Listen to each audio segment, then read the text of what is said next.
انسان یہ سوچتا ہے کہ شاید میرے پاس ارننگ زیادہ ہو، پیسہ زیادہ ہو اور مجھے سکون مل جائے گا۔ جو کما رہے ہیں وہ بھی پریشان ہیں اور جو نہیں کما رہے وہ بھی پریشان ہیں۔ اب آپ دیکھیں ہر شخص آج کے دور میں پریشان ہے، اس کی ٹینشن جو ہے وہ تھرل کریشن پہ ہے۔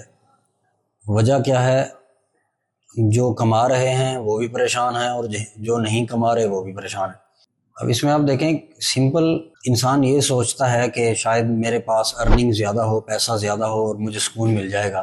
سکون پیسے میں نہیں ہے۔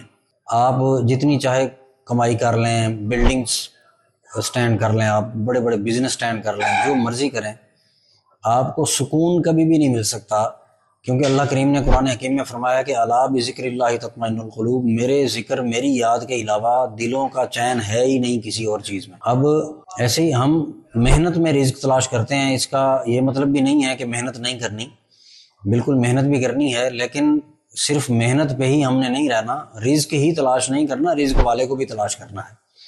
اب اللہ رب العزت قرآن حکیم میں ارشاد فرماتا ہے کہ وَمَنْ أَعْرَضَ عَنْ ذِكْرِي فَإِنَّ لَهُ مَعِيشَةً ضَنْكًا، کہ اگر تم لوگ میری یاد سے روگردانی کرو گے، مجھ سے منہ پھیرو گے، تو فرمایا میں تمہاری روزی تنگ کر دوں گا۔ ایسے ہی حضرت ذوالنون مصری رحمۃ اللہ علیہ بہت بڑے بزرگ گزرے ہیں، وہ فرماتے ہیں کہ جیسے ہر گناہ کی سزا ہوتی ہے، ویسے ہی یاد الہی سے غافل ہونے کی، اللہ رب العزت کی یاد سے پیچھے ہٹنے کی سزا یہ ہے کہ اللہ رب العزت تمہارا دل جو ہے نا وہ دنیاوی مال جمع کرنے میں لگا دے گا کہ جی ٹھیک ہے تم یہاں لگے رہو، اور اللہ رب العزت جو ہے وہ اپنے لیے ٹائم نہیں نکالنے دے گا۔